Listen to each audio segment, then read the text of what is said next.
Bismillahirrahmanirrahim. Alhamdulillahi rabbil alamin.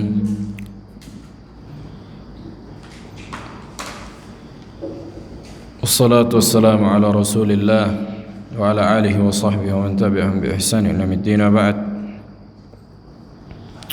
Fanwasilu ad-dars.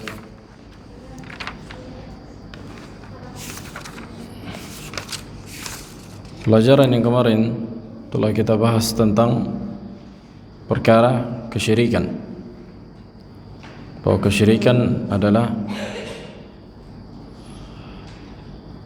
at-taswiyah, menyamakan Allah dengan makhluknya. Dan kesyirikan tadi terbagi menjadi, ini secara bahasa, kemudian secara istilah menjadi dua makna, makna am dan makna khas. Adapun makna am mencakup tiga perkara yang sudah kita bahas. Kesyirikan dalam perkara apa?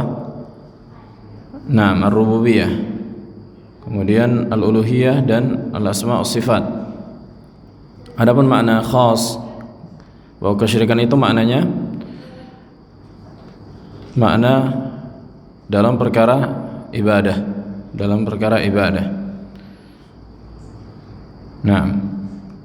Kemudian sekarang kita akan membahas kekufuran, al-kufru.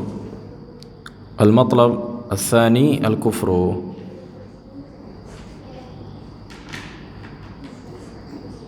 Yang pertama, hal hunaka farqun baina al-kufri wa baina asyirk? Apakah ada perbedaan antara kekufuran dan kesyirikan? Fa ba'du al-ulama, sebagian ulama mengatakan tidak ada perbedaan antara kekufuran dan kesyirikan. Kemudian sebagian lain mengatakan ada perbedaan antara kekufuran dan kesyirikan. Maka yang lebih tepat bahwa antara kekufuran dan kesyirikan ini di antara lafaz yang idza ijtama'a iftaraqa wa idza iftaraqa ijtama'a.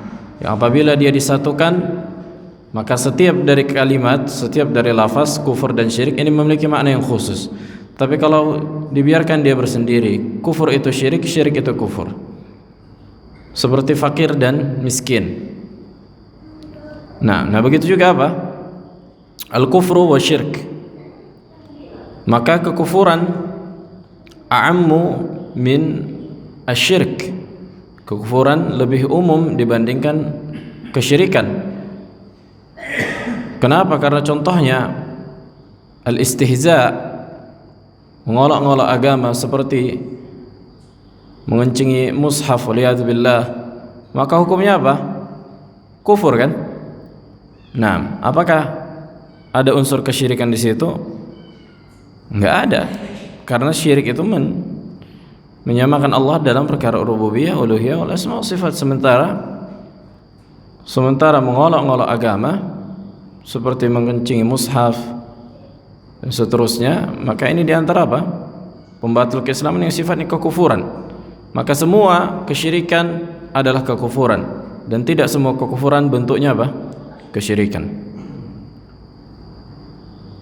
Fakullu syirkin kufrun walaysa kullu kufrin syirka. Walaupun sebagian ulama seperti Ibnu Qayyim rahimahullah mengatakan tidak ada perbedaan antara kekufuran dan kesyirikan apabila dilihat, ditinjau dari apa yang diikuti. Karena hakikatnya seorang hamba apabila melakukan pembatal keislaman, contohnya menkencing mushaf, hakikatnya dia mengikuti hawa nafsunya dan menjadikan syaitan dan hawa nafsunya sebagai sembahannya. Maka dari sini dia menyamakan Allah dengan makhluknya. Begitu juga orang-orang yang menolak, mengingkari adanya pencipta. Dikatakan orang-orang mulhidin, orang-orang ateis, agnostik, yang mengingkari adanya apa? Pencipta. Maka mereka kufar dari sisi mereka mengingkari, kemudian mereka musyrik dari sisi mereka mengikuti hawa nafsu mereka sebagai ilah. Adapun al-kufru ta'rifuhu, definisinya secara bahasa itu menunjukkan tertutup dan tertirai. As-sitr wa at-taghtiyah, ini secara bahasa. Kafara, kalimat kafara dalam bahasa Arab artinya menutup. Makanya di dalam Al-Quran disebutkan yu'jibu zurra'a waliyaghidha bihimul kuffar. Al-kuffar di situ az-zari'un. Al-kuffar di situ para petani yang menanam. Itu dikatakan dalam bahasa Arab juga apa? Kuffar, kafir. Kenapa kafir? Karena dia menutup benih. Karena dia apa? Menutup benih. Kalau dia menanam, kan dia masukin ke dalam tanah. Dikatakan penanam dalam bahasa Arab dikatakan juga kafir. Kenapa? Karena dia apa? Menutup benih. Kuffar artinya para orang-orang yang menanam. Ini secara bahasa. Adapun secara syariat, maknanya diddul iman, kebalikan dari keimanan. Kebalikan dari keimanan. Wa huwa adamu al-iman. Kufur itu adalah tidak berimannya seseorang terhadap Allah dan Rasul Allah, baik itu dalam bentuk mendustakan. Bagaimana dia tidak beriman kepada Allah dan Rasul Allah? Itu dengan mendustakan, dia ingkari, dia tutupi, kan itu. Ingkari itu sebenarnya hakikatnya ada unsur menutupi. Atau dengan ragu-ragu, dia ragu. Makanya kufur itu bentuknya ragu-ragu juga. Bal an syakkin wa raibin aw i'radin an dzalika hasadan wa kibran aw ittiba'an li ba'd al-ahwa'i as-sarifah an ittiba'i ar-risalah. Kata beliau, atau berpaling. Jadi kufur itu bisa dengan mendustakan, bisa dengan ragu-ragu, dan bisa dengan berpaling. Dan itu semua disebabkan kesombongan dan mengikuti hawa nafsu yang memalingkan dia dari risalah yang Allah turunkan. Inilah makna secara syariat. Memang agak panjang. Makanya para ulama kadang meringkas apa itu kekufuran. Adamul iman atau diddul iman, kebalikan dari iman. Karena di dalam masalah kekufuran, di dalam agama Islam ada dua firqah yang saling bertolak belakang di dalam perkara ini. Ada dua golongan yang saling bertolak belakang dalam perkara ini. Yang pertama, Al-Khawarij. Al-Khawarij, mereka lah orang-orang yang melampaui batas dalam memahami kekufuran. Orang-orang yang melampaui batas sampai kata mereka pelaku dosa besar itu kafir. Bahkan di sebagian ucapan mereka katakan orang yang melakukan dosa dalam perkara dosa kecil itu juga mengantarkan ke kekufuran, kata mereka. Kemudian firqah yang kedua adalah Al-Murji'ah. Firqah Al-Murji'ah. Al-Murji'ah mengatakan siapa yang melakukan dosa maka imannya enggak masalah, tidak berkurang. Firqah Al-Murji'ah, mereka mengatakan siapa yang melakukan dosa enggak masalah. Dan Murji'ah ini juga terbagi dua. Murji'atul Ghulah, orang-orang Murji'ah yang ekstrim seperti Jahmiyah, maka ini kufar. Sampai waliyadzubillah mereka katakan bebas, terserah orang mau meminum khamar, mau berzina, selama dia masih meyakini adanya Allah mengetahui, udah cukup. Iman itu di hati dan amalan tidak bagian dari keimanan. Yang kedua murji'atu al-fuqaha, murji'ah fuqaha. Di antaranya seperti Abi Hanifah rahimahullah terjatuh dalam irja'ul fuqaha. Terjatuh dalam irja' al-fuqaha. Apa kata mereka? Kata mereka, annal iman atau annal a'mal, bahwa amalan yang tampak laisa min al-iman, bukan di antara keimanan. Amal soleh kata mereka bukan bagian dari keimanan. Akan tetapi siapa yang melakukan amal soleh yang baik berhak mendapatkan apa? Pahala. Siapa yang melakukan amal buruk berhak mendapatkan hukuman. Ini kata mereka.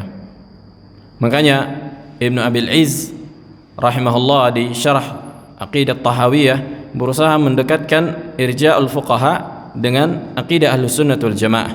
Walaupun Ibnu Abil Izz bukan di antara murji'atul fuqaha. Ibnu Abil Izz di syarah Tahawiyah berusaha mendekatkan irja'ul fuqaha dengan akidah Ahlus Sunnah, dan ini dibantah oleh para ulama. Walaupun ada sebagian ulama yang mengatakan bahwa masalah iman antara murji'atul fuqaha dan Ahlus Sunnah wal Jamaah khilaful lafzi, khilaf lafzi cuma lafaznya saja khilaf, kan itu kata mereka apa? Amalan bukan dari keimanan. Amalan bukan dari keimanan. Akan tapi siapa yang melakukan amal soleh berhak mendapatkan pahala. Siapa yang melakukan amal buruk berhak mendapatkan hukuman. Ahlus Sunnah begitu enggak? Begitu. Akan tapi kita mengatakan apa? Amalan di antara keimanan. Annal a'mal minal iman. Sementara kata mereka bahwa amalan, amal soleh bukan bagian dari keimanan. Ini kata mereka. Makanya kata sebagian para ulama khilaful lafzi, lakin hadza laysa bisahih. Hadza laysa bisahih, dan ini enggak benar. Yang benar itu khilaf jauhari, khilaf hakiki, dan khilaf itu terjadi. Nah, taib. Anwa'ul kufur, macam-macam kekufuran itu terbagi dua sebagaimana kesyirikan. Kufru akbar wa kufru asghar. Dan inilah yang benar di dalam akidah Ahlussunnah, bahwa Ahlussunnah senantiasa membagi kekufuran itu menjadi dua, kufur akbar, kufur asghar. Begitu juga dengan nifaq, nifaqul akbar wa nifaqul asghar. Begitu juga dengan syirik, syirkul akbar wa syirkul asghar. Begitu juga dengan fisq, fasik akbar dan fasik asghar, wa halum majarrah, dan begitulah seterusnya. Sementara al-khawarij dan yang lainnya mereka enggak membagi. Kufur itu satu, siapa yang melakukannya kafir, keluar, seluruhnya keluar di dalam Islam. Sudah kita jelaskan tentang kesyirikan, bahwa kesyirikan juga mengeluarkan pelakunya dari keislaman apabila jatuh dalam perkara kesyirikan yang besar. Begitu juga dengan kesyirikan kecil, tidak mengeluarkan pelakunya dari Islam. Nah, begitu juga dengan kufuran, pelakunya keluar dari Islam apabila jatuh dalam perbuatan yang bisa mengeluarkannya dari keislaman, kufur akbar, dan kufur asghar tidak mengeluarkan pelakunya dari Islam. Sayati al-farq bainahuma. Baik. Al-kufrul akbar huwa al-mujib lil khuludi fin nar. Kufur besar ini menyebabkan pelakunya kekal di neraka.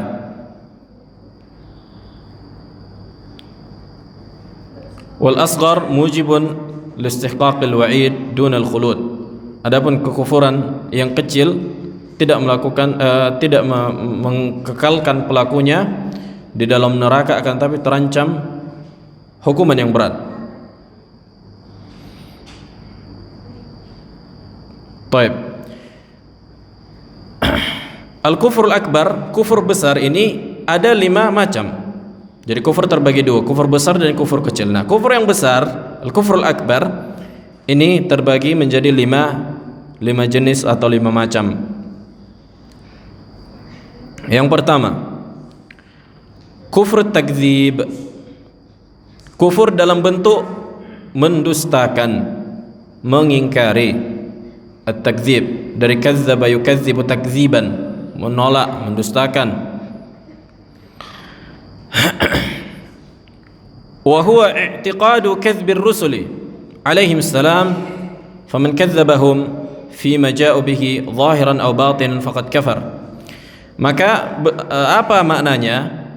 Itu meyakini apa yang dibawa oleh para rasul itu adalah sebuah kedustaan.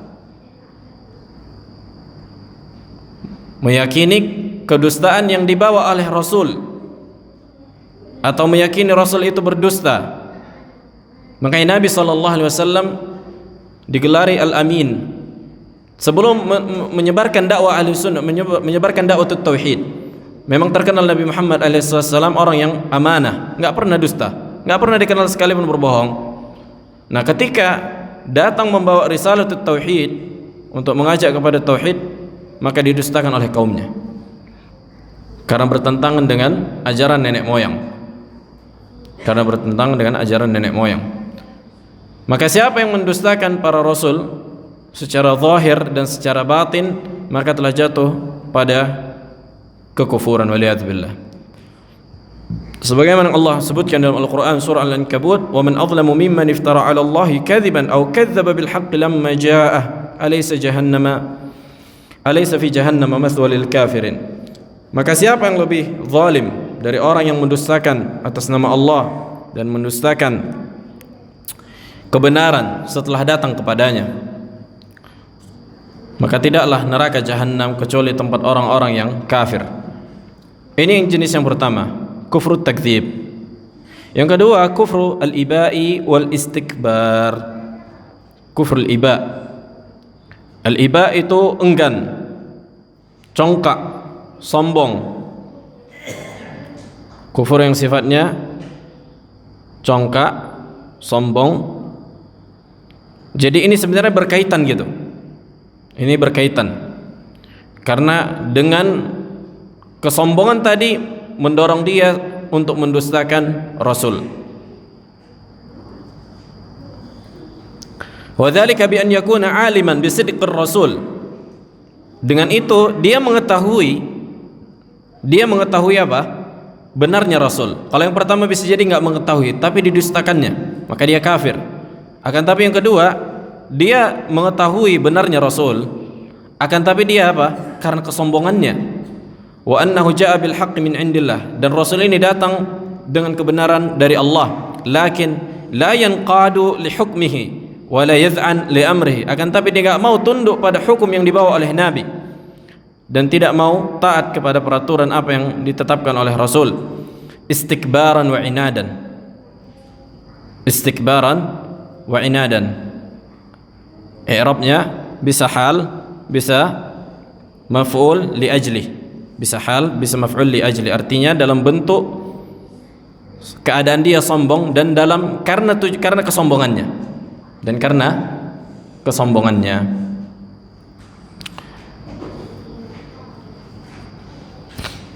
Dalilnya, wa idh qulna lil malaikati isjudu li Adam fasajadu illa iblis aba wastakbar.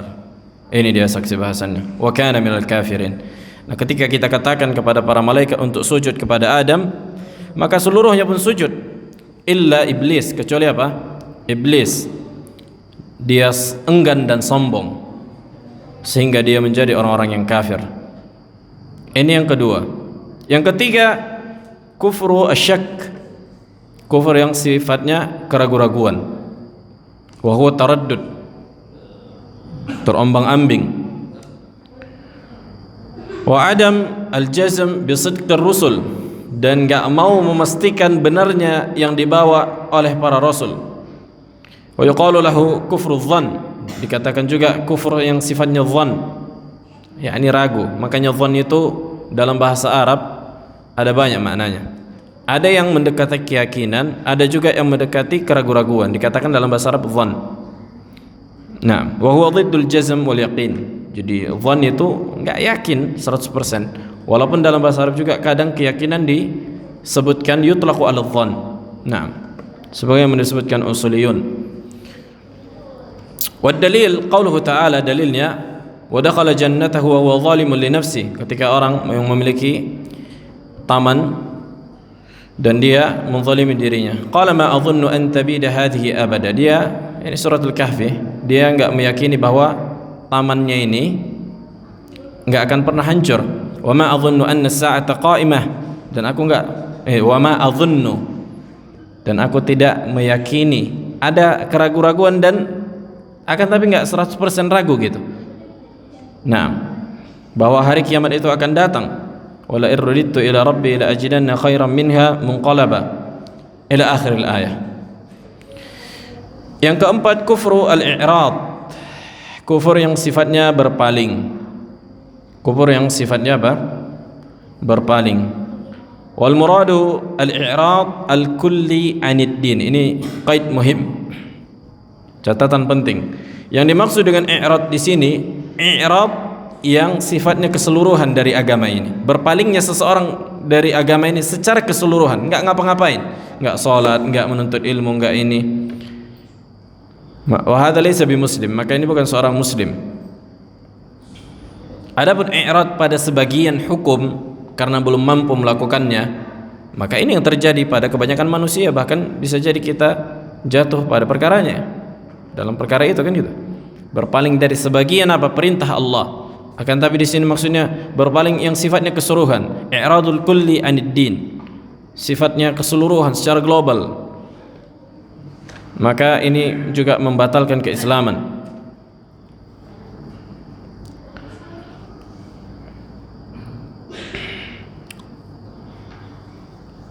Dan ini disebutkan Ibnu Qayyim rahimahullah di kitab Madarijus Salikin. Taib. Kemudian beliau menyebutkan, setelah menyebutkan kekufuran,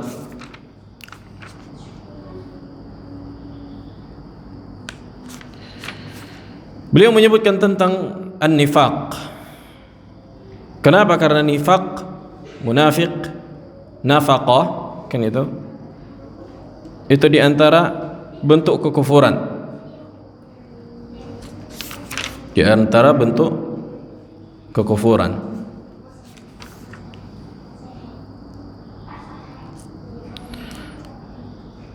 Wan nifaqu ala darbain. Nifaq itu juga terbagi menjadi dua.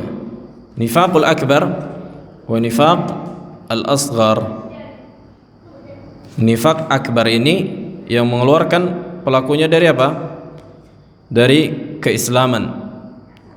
Seperti orang-orang munafik yang ada di zaman Rasul alaihi salatu wassalam. Dan ini ada 6 bentuk atau 6 macam. Yang pertama, takdzibur rasul, mendustakan rasul. Atau takdzib ba'dhi ma jaa'a bihi, atau mendustakan sebagian apa yang datang dari rasul. Atau bughdu ar-rasul, atau membenci rasul. Au bughdu ma jaa'a bihi, atau membenci apa yang dibawa sebagian rasul, apa yang dibawa dari sebagian yang dibawa rasul. Membenci sebagian yang dibawa oleh rasul. Jadi maksudnya membenci sebagian hukum. Au al-masarrah bin khifadhi dinir rasul, atau berbahagia dengan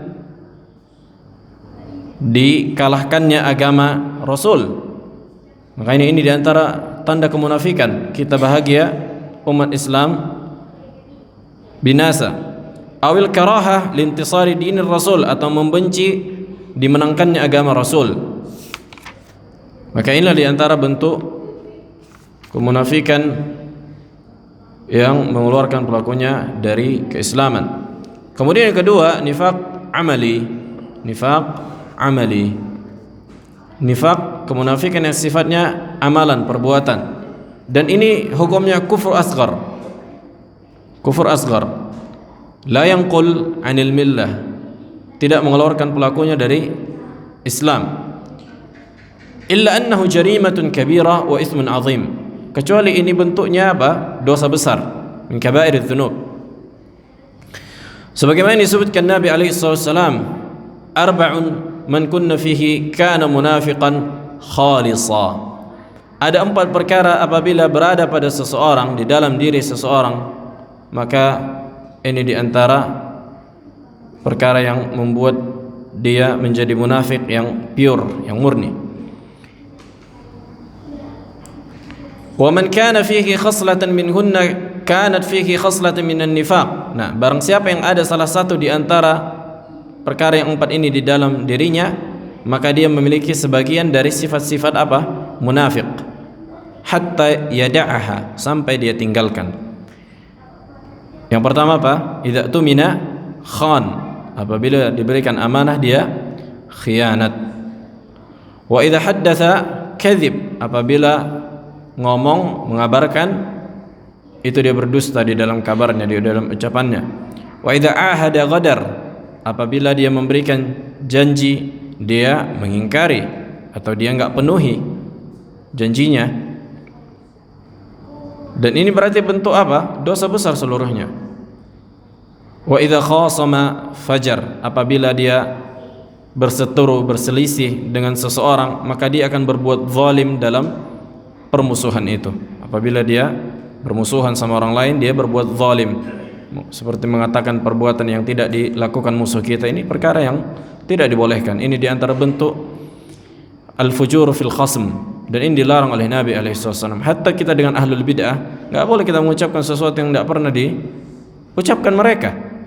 Makanya kata para ulama, kalau mau membantah ahlul bid'ah, kalau bisa dibaca kutub-kutub mereka, kalau bisa dibaca kitab-kitab mereka, apa yang mereka tuliskan, apa yang mereka nukilkan.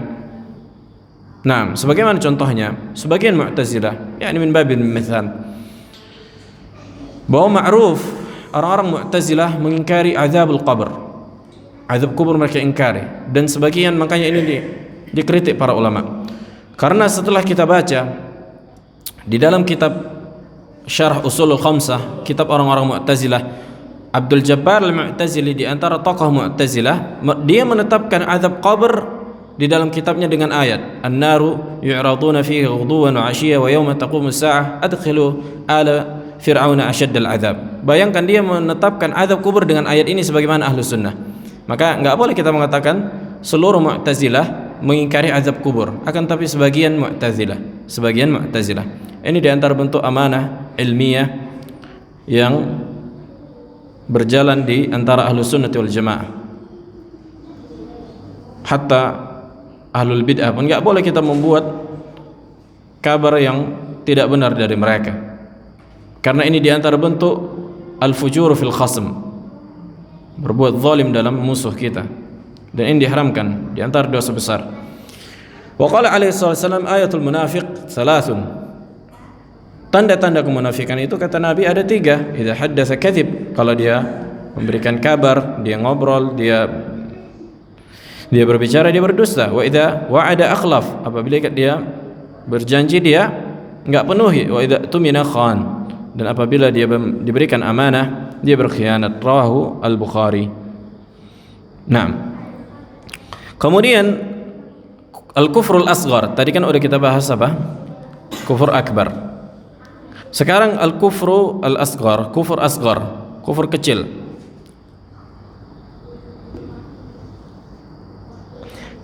Nah, ketika orang-orang Khawarij tidak membedakan antara kufur besar dan kufur kecil, kata mereka semua dalil yang menunjukkan kekufuran di dalam Al-Quran dan Sunnah itu kata mereka kufur akbar. Jadi kata mereka semua dalil yang menunjukkan kekufuran di dalam Al-Quran dan Sunnah, kata mereka ini kufur akbar seluruhnya, yang mengeluarkan pelakunya di dalam Islam, dari Islam.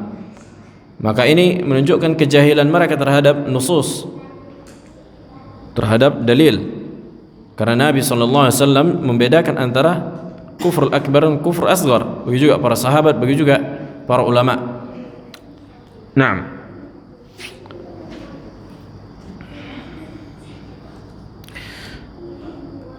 Dan di antara bentuk dalilnya, ada banyak dalil di dalam Al-Quran. Di antaranya Allah sebutkan di surah An-Nahl ayat 112, Daraballahu mathalan qaryatan kanat aminatan mutmainnatan ya'tiha rizquha ragadan min kulli makan fakafarat bi an'amillah.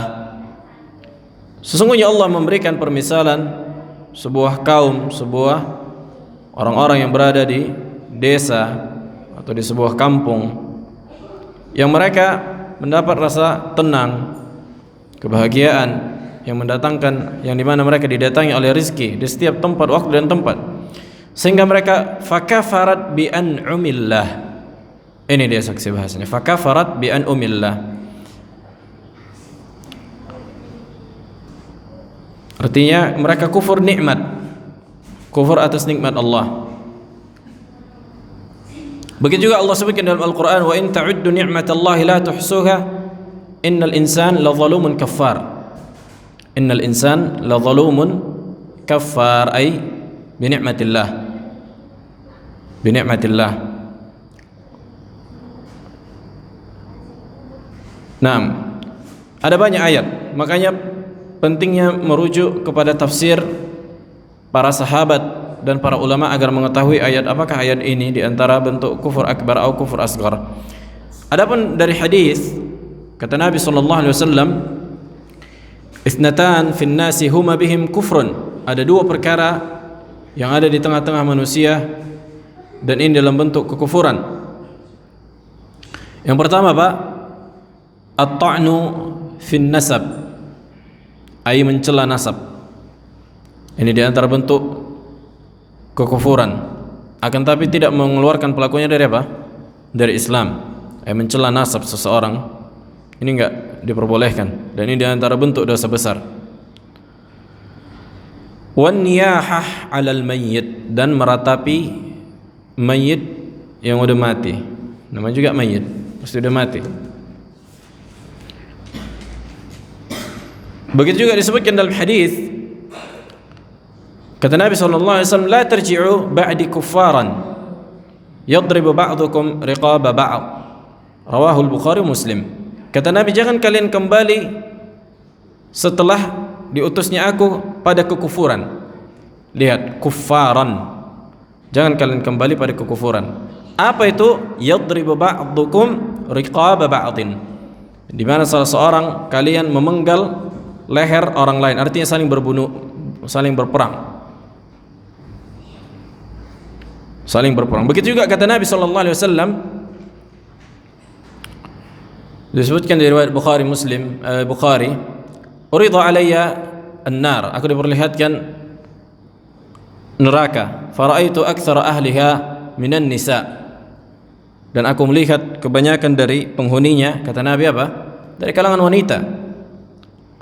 Li'annahum kafaru, li'annahum kafarna, kama qala, karena mereka kufur. Kemudian para sahabat, hal yakfurna billah ya Rasulullah, apa mereka kafir kepada Allah? Qala la, kata Nabi, bukan, lakinnahunna yakfurnal ashir, akan tapi mereka kufur terhadap al-ashir. Al-ashir itu sikap muamalah suaminya kepadanya atau perbuatan baik suaminya kepadanya. Maka kata Nabi, ini di antara bentuk kekufuran. Apakah mengingkari kebaikan suami menjadikan pelakunya keluar dari Islam? Kan jawabannya tidak. Bukan kufur kepada Allah, akan tapi kufur nikmat yang diberikan suaminya kepadanya.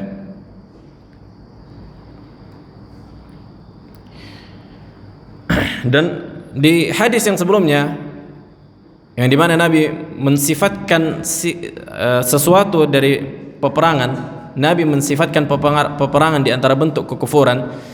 Sementara di dalam Al-Quran bahwa Allah menyebutkan bahwa orang yang berperang itu tidak kafir. Orang yang saling mau bunuh-bunuhan, saling berperang, kan perang kan mau bunuh-bunuhan kan, maka ini enggak kafir. Apa kata Allah? Wa in ta'ifatani minal mu'minina iqtatalu fa aslihu bainahuma. Apabila ada dua ta'ifatani, apabila ada dua pihak lagi tawuran, lagi bentrok dari kalangan minal mu'minin, fasammallahu haula'il mu'minin, maka Allah namakan mereka apa? Al-mu'minin. Iqtatalu, saling berperang, fa aslihu bainahuma, maka suluh, yakni damaikanlah keduanya. Fa in baghat ihdahuma 'ala al-ukhra faqatilul lati tabghi hatta tafi'a ila amrillah. Kalau salah seorang di antara dua kelompok ini enggak mau, maka perangi. Enggak mau damai, udah perangi salah satu yang enggak mau ini, yang membangkang ini perangi.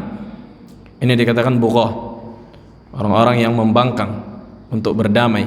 Maka enggak boleh kalau udah misalnya ada dua pihak ingin berperang, harusnya didamaikan. Enggak mau, mereka yang enggak mau ini diperangi sampai mereka apa?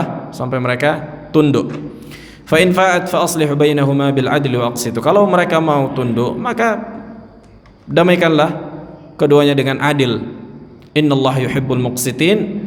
Kemudian kata Allah, innamal mu'minuna ikhwah. Sesungguhnya orang-orang beriman itu ikhwatun, fa aslihu baina akhawaykum. Maka damaikanlah dua saudara kalian yang saling apa?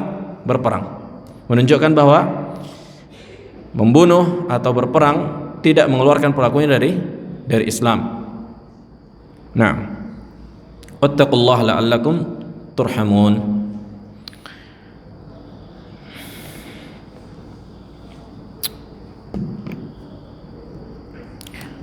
Kemudian dalil yang menunjukkan adanya dosa kecil atau kufur kecil atau kufur asghar, bahwa itu diampuni oleh Allah, surah An-Nisa yang kita baca kemarin, innallaha la yaghfiru an yushraka bih wa yaghfiru ma duna dzalik liman yasha. Sesungguhnya Allah tidak mengampuni dosa syirik atau kufur yang besar atau syirik besar, dan mengampuni dosa selain itu bagi orang yang Allah kehendaki. Nah, baik, sekarang kita akan membahas tentang beberapa macam bentuk perkara yang bisa mengantarkan pelakunya dari keislaman menuju kekafiran. Yang pertama, masalah perdukunan. Masalah apa? Perdukunan, sihir, segala macam bentuk sihir akan dibahas di sini insyaallah. Walaupun enggak seluruhnya, akan tapi sebagiannya. Di antara praktek-praktek sihir dan perdukunan. Dan ini penting. Banyak manusia, orang-orang awam khususnya, enggak paham akan masalah ini. Yang pertama, mengklaim bahwa ada yang mengetahui ilmu yang gaib selain Allah. Maka ini diantara bentuk apa? Bentuk kekufuran dan kesyirikan. Kenapa? Karena ini diantara perkara yang menjadi kekhususan bagi Allah. Sebagaimana Allah katakan, qul la ya'lamu man fis samawati wal ardi al-ghaiba illallah. Katakanlah wahai Nabi, enggak ada yang mengetahui yang di langit dan yang di bumi dalam perkara gaib kecuali Allah. Ini menunjukkan ini menjadi khusus bagi Allah, kan gitu. Berarti ilmu gaib, ilmu yang khusus bagi Allah. Wa qala ta'ala lahu ghaibus samawati wal ard, dan hanya milik Allah lah ilmu yang gaib yang di langit dan yang di bumi. Wa qala ta'ala alimul ghaib wasyahadah, dialah Allah yang mengetahui yang gaib, yang tidak tampak, yang tampak, wasyahadah al-kabirul muta'al, dan dialah Allah yang maha besar lagi maha tinggi. Fala ya'lamul ghaiba ahadun illallah. Tidak ada yang mengetahui ilmu gaib kecuali Allah, tidak para malaikat dan tidak juga para rasul. Para rasul mengetahui ilmu gaib kecuali yang dikabarkan oleh Allah, karena datang wahyu dari langit. Kalaulah bukan karena wahyu dari langit, maka para nabi dan para rasul tidak akan pernah mengetahui apapun dari perkara yang gaib. Ada banyak disebutkan para ulama bahwa menunjukkan Nabi SAW tidak mengetahui yang gaib. Azan, fadal.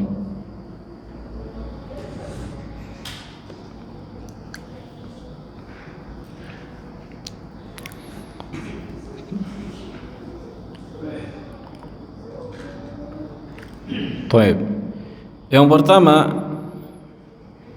sudah kita bahas tentang masalah perdukunan, bahwa di antara bentuk perbuatan dari perdukunan yang mengeluarkan pelakunya dari Islam adalah mengklaim bahwa dia mengetahui ilmu yang gaib. Kemudian yang kedua, as-sihru, sihir. Was-sihru haqq. Kata Nabi SAW, was-sihru haqqun. Apa makna sihir haqq? Boleh dilakukan gitu. Makna haq ay thabitun. Ma makna thabit? Ay lahu ta'thir, memiliki efek. Karena ada sebagian firqah di antaranya, di antara Mu'tazilah, mengingkari sihir. Ada firqah atau orang-orang mengklaim bahwa sihir itu enggak ada, kata mereka. Enggak ada sihir itu, kerasukan itu enggak ada. Sementara di dalam Islam, na'am, itu ada. Seseorang itu bisa diganggu oleh jin dan bisa kesurupan. Dan ini diantara akidah Ahlus Sunnah. Karena kata mereka secara medis nggak ada sihir, nggak ada santet, guna-guna. Nah, ini kata mereka. Dan ini kita bukan meyakini si orang itu, tapi karena disebutkan di dalam Al-Quran. Karena menolak adanya sihir, mengingkari ayat yang ada dalam Al-Quran. Nah, ada secara bahasa, sihir itu ma khufiya wa latufa sababuhu, sesuatu yang khafi, yang enggak terlihat sebabnya. Enggak terlihat gitu, makanya dikatakan sihir. Tiba-tiba udah sakit. Tiba-tiba di dalam perutnya udah keluar paku. Enggak tahu sebabnya kayak mana masuknya. Ini adalah sihir itu. Susuk misalnya. Pakai susuk. Kalau main bola apa? Volley, melompat 2 meter pakai susuk di betisnya, jarum. Makanya di antara perkara apa? Sihir. Makanya ada istilah orang, kenapa orang Indonesia padahal banyak yang bisa menyihir, kenapa kalah aja main bola?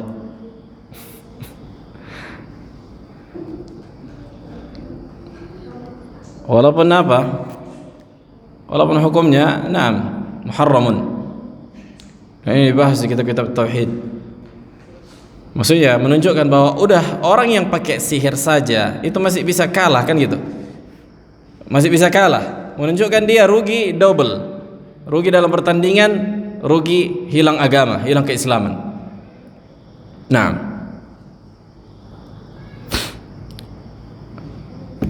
begitu juga kemarin ada apa?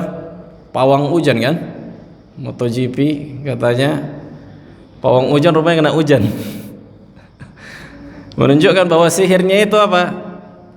Menunjukkan itu hanya sebab. Bisa ada efeknya, bisa enggak. Sebagaimana obat. Sebagaimana minum paracetamol kalau lagi demam, bisa hilang demamnya, bisa enggak. Sebab saja, asbab yang Allah ciptakan. Jadi jangan terlalu takut. Jangan takut dengan perkara-perkara ini selama kita punya akidah bahwa tidak ada yang bisa berikan manfaat dan mudarat kecuali izin Allah Subhanahu wa taala. Sebagaimana yang Allah sebutkan di surah Al-Baqarah ayat wattaba'u ma tatlu asyayatin ala mulki Sulaiman wa ma kafara Sulaiman walakinna asyayatin kafaru yu'allimuna an-nasa sihra yu'allimuna an-nasa as-sihr wa ma unzila 'alal malakaini bi Babil Harut wa Marut al-ayah. Kemudian kata Allah, "Wa ma yu'allimani min ahadin hatta yaqula innama nahnu fitnatun fala takfur." Nah, tidaklah dua malaikat yakni Harut wa Marut mengajarkan sihir. Jadi mereka mengajarkan sihir dengan izin Allah, jadi dibuat. Jadi jangan kalian belajar sihir. Siapa yang belajar sihir, fala takfur. Tuh, jangan kalian kufur. Karena kalau kalian belajar sihir, kalian akan kufur. Ini dalil yang menunjukkan bahwa siapa yang mengerjakan sihir dia kafir. Siapa yang melakukan penyihiran maka dia apa? Maka dia kafir. Nah, dan sihir biasanya dilakukan dengan bantuan apa? Bantuan jin. Dilakukan dengan bantuan jin. Dan biasanya tidaklah seseorang meminta bantuan dengan jin kecuali jin itu memiliki syarat. Tidaklah seseorang dukun yang minta bantuan dengan jin kecuali jin ini apa? Punya syarat. Apa syaratnya? Melakukan kekufuran. Melakukan kekufuran, di antaranya sebagaimana disebutkan masyayikh kita, di antaranya mereka mendapatkan mushaf di kloset. Begitu juga ada meletakkan mushaf atau meletakkan darah haid di mushaf. Ada banyak yang perkara-perkara yang enggak enak untuk disebutkan. Inilah menunjukkan apa? Menunjukkan besarnya perkara ini, perkara sihir tadi. Meminta bantuan dengan jin. Karena jin itu nggak mungkin ngasih bantuan gratis. Nggak ada yang pre, ada timbal baliknya.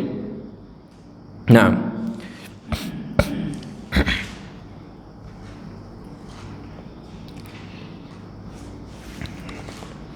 kemudian at-tanjim, di antara bentuk praktik perdukunan at-tanjim. Tanjim itu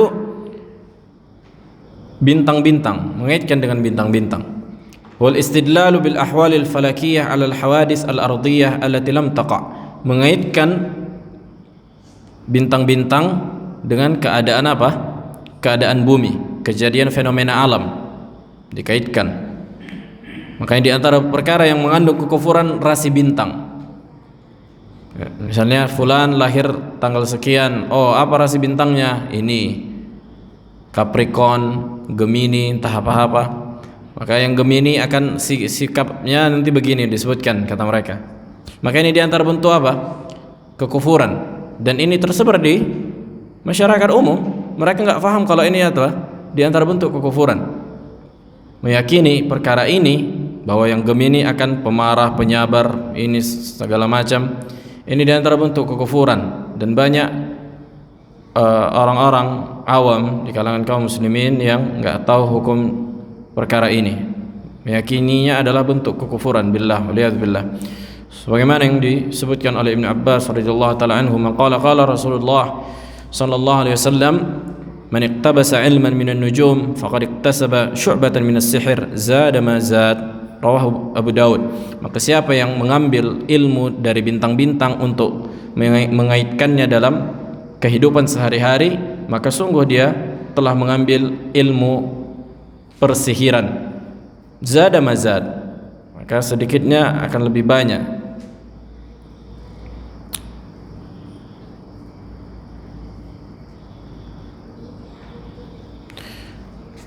Kemudian yang ketiga, zajar at-tayr wal khat fil ard, yang melempar burung dan menulis apa? Menulis di tanah. Jadi dahulu orang-orang Arab ketika ingin safar, kalau melihat apakah safar ini beruntung atau enggak, mereka melempar burung. Ada burung lempar, nanti dilihat apabila terbangnya ke arah kanan berarti ini apa? Berarti ini bertanda baik. Kalau ke kiri bertanda buruk. Begitu juga menulis di tanah dan seterusnya. Maka ini seluruhnya bentuk tatayyur, bentuk khurafat. Begitu juga meyakini bahwa burung gagak datang ke rumah seseorang berarti menunjukkan akan ada yang mati. Kalau di Yaman udah mati semua orang Yaman. Kenapa? Karena banyak burung gagak di tempat kita, di Fuyush. Di atas rumah-rumah warga di situ banyak burung gagak. Kalaulah benar apa yang diyakini orang-orang awam, udah mati semua orang-orang situ. Tapi alhamdulillah enggak semua yang didatangi burung gagak mati. Menunjukkan bahwa itu enggak ada hubungannya antara kematian dengan burung gagak. Maka mengaitkan sesuatu dengan sesuatu yang tidak ada hubungannya secara syariat dan secara tajribah, maka di antara bentuk kesyirikan. Meyakini bahwa sesuatu bisa memberikan manfaat, mudarat, kesialan dan keberuntungan, ini di antara bentuk apa? Bentuk kesyirikan. Begitu juga meyakini misalnya kupu-kupu datang ke rumah, oh ini datang tamu. Maka ini di antara bentuk apa? Tatayyur, bentuk khurafat yang mengandung kesyirikan. Mau datang tamu ini nanti, datang kupu-kupu.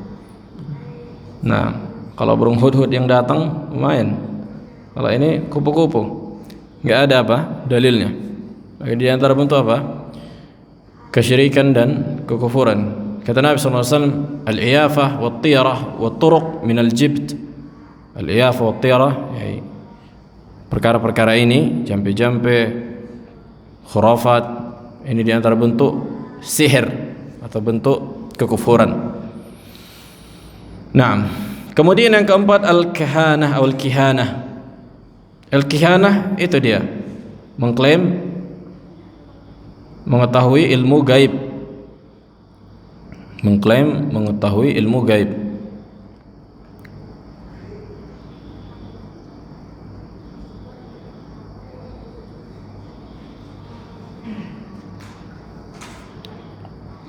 Maka di antara Baik. Kata Nabi sallallahu alaihi wasallam, rawahu Abu Dawud wa Ahmad wal Hakim, kata Nabi sallallahu alaihi wasallam, man ata kahinan fasaddaqahu bima yaqul faqad kafara bima unzila ala Muhammad alaihi wasallam. Maka barang siapa yang mendatangi dukun dan dia membenarkan apa yang dia ucapkan, yang membenarkan dukun tadi, maka sungguh dia telah kafir terhadap apa yang diturunkan kepada Muhammad SAW. Maka bertanya ke dukun saja nggak boleh, apalagi mendatanginya, apalagi meminta bantuannya. Kemudian yang kelima, kitabatu huruf abajad, menulis huruf abajad. Apa huruf abajad? Huruf abajad di antara huruf Arabiyah, huruf bahasa Arab, di antaranya seperti abjad, hawaz, hutti, kalmun, sa'fas, qarshat. Nah, ini di antara huruf-huruf yang dikaitkan dengan nomor.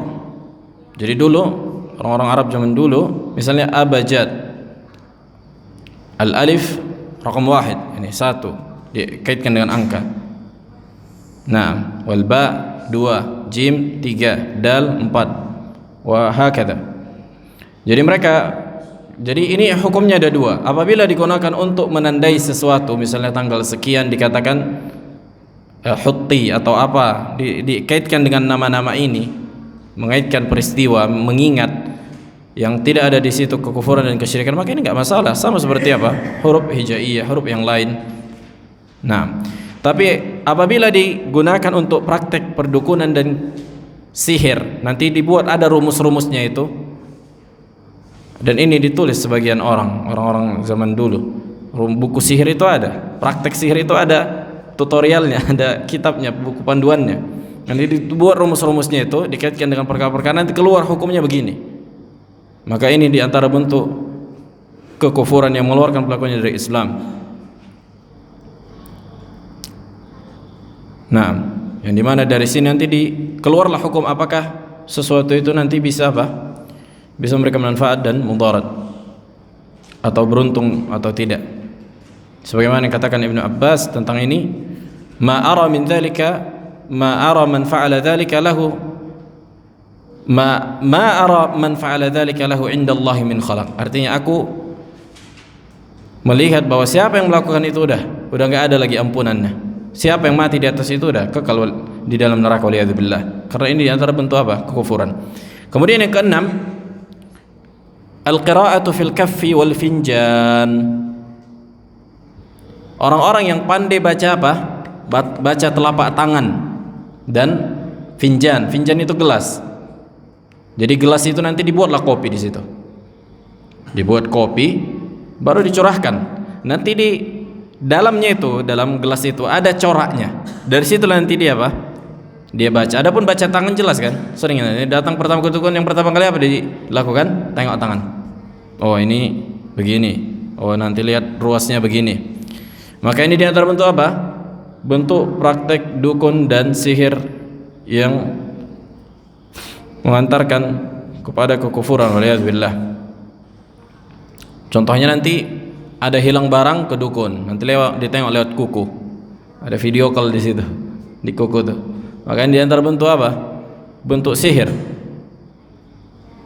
Di antara bentuk iddia ilmul ghaib, atau perkara yang gaib. Nanti di mana hilang, barang-barang hilang, datang ke dukun. Nah, nanti begitu juga melacak segala sesuatu yang sifatnya gaib. Begitu juga tahaddurul arwah, bisa menghadirkan apa? Menghadirkan ruh. Ini mereka klaim.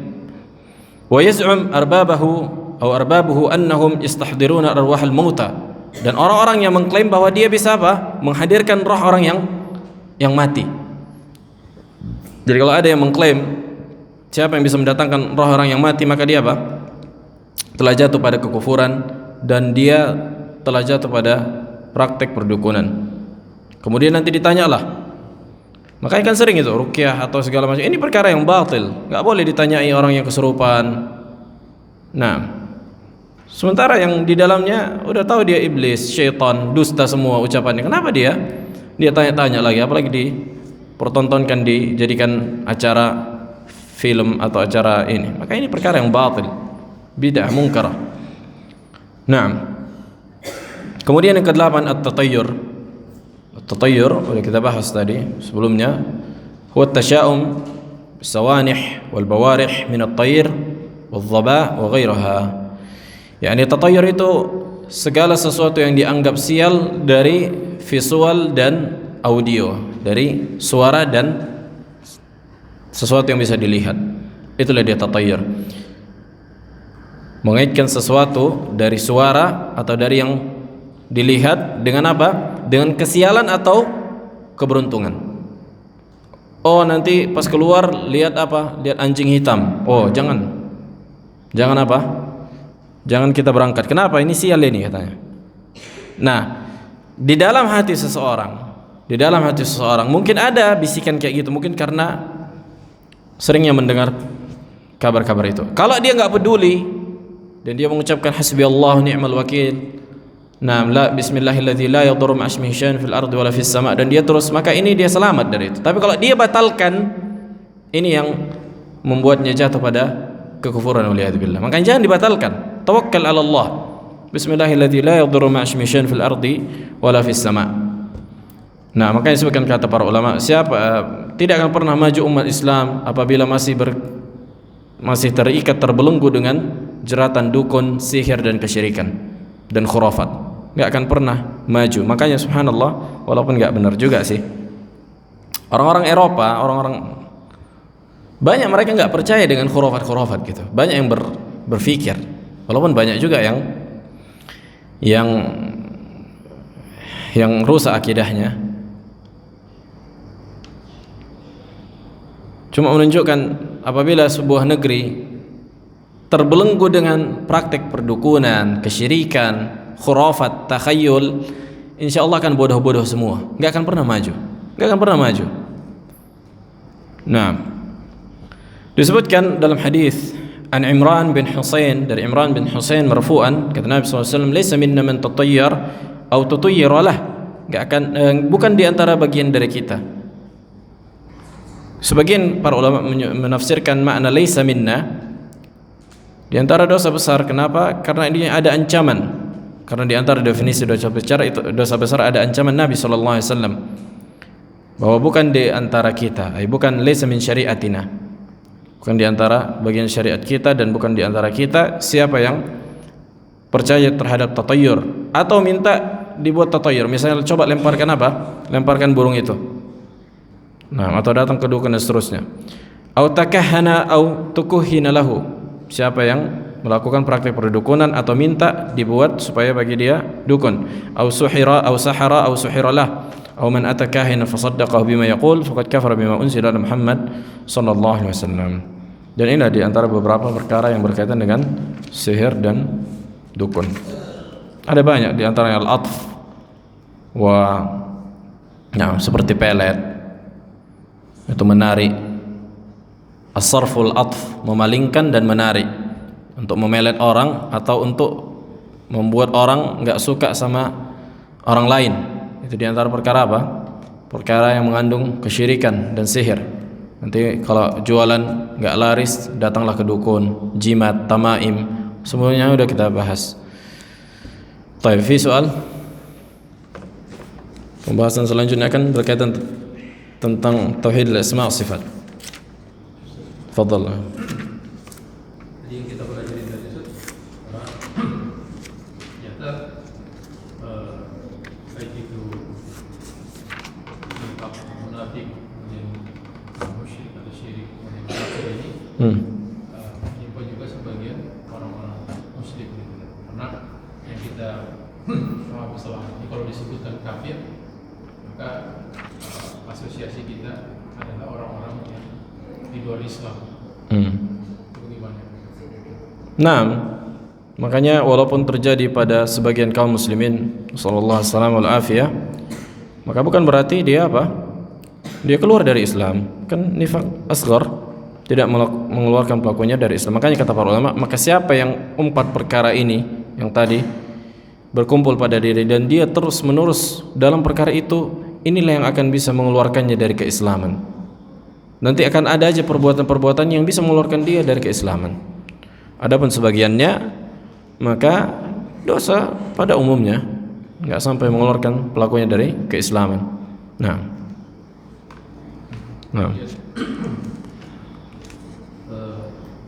Apakah ini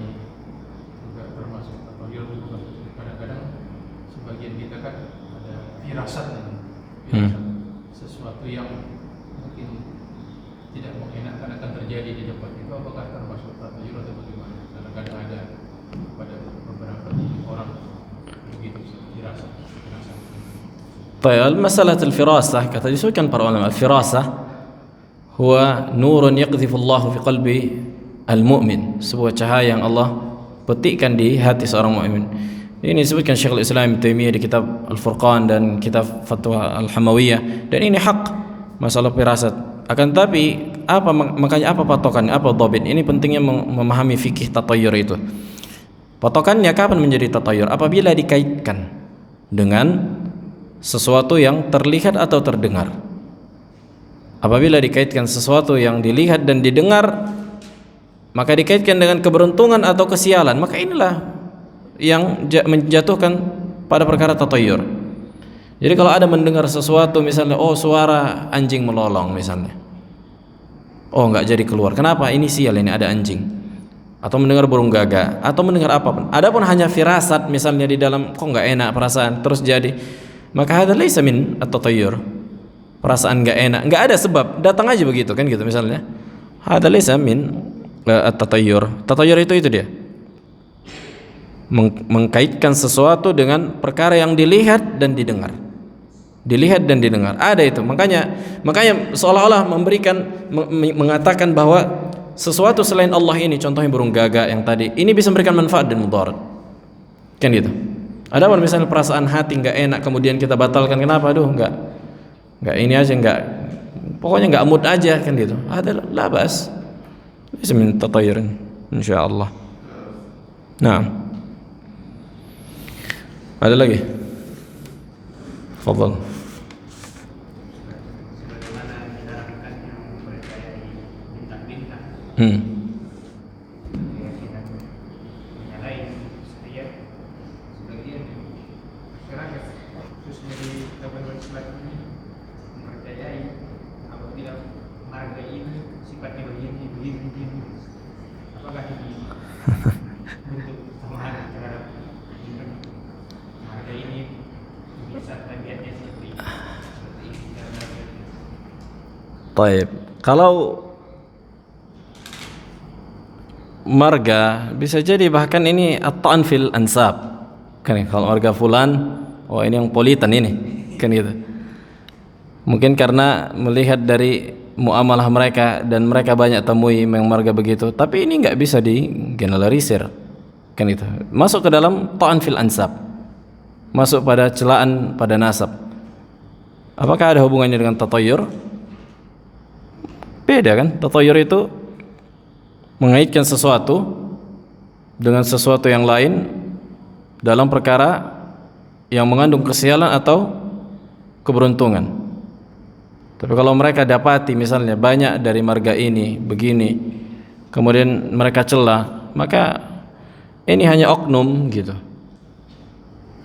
Allah alam. Akan tapi masuk ke dalam celaan kepada nasab, kan itu. Dan ini diharamkan dan diantara dosa besar.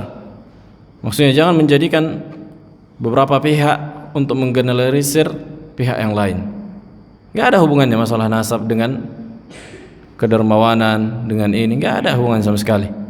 Gak ada hubungannya dengan kepribadian. Itu semua tergantung dari didikan dan taufik dari Allah tentunya.